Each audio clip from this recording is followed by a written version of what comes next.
جان ناقابلی دارم.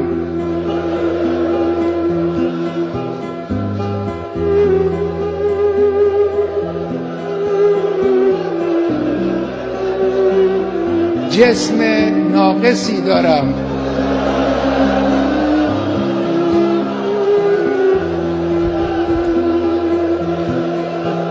اندک آبرویی هم دارم که این رو هم خود شما به ما دادید.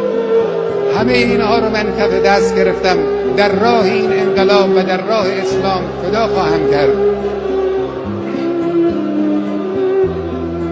اینها هم نثار شما باشد. سید ما، مولای ما، دعا کن برای ما. صاحب ما تویی، صاحب این کشور تویی، صاحب این انقلاب تویی. پشتیبان ما شما هستید. ما این راه رو ادامه خواهیم داد، با قدرت هم ادامه خواهیم داد. در این راه ما رو با دعای خود، با حمایت خود، با توجه خود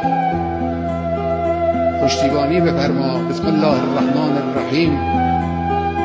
اذا جاء نصر الله والفتح ورأيت الناس يدخلون في دين اللهم انصر هذه الشيبة المباركة بحق حبيبك محمد، إنها جبهة الحق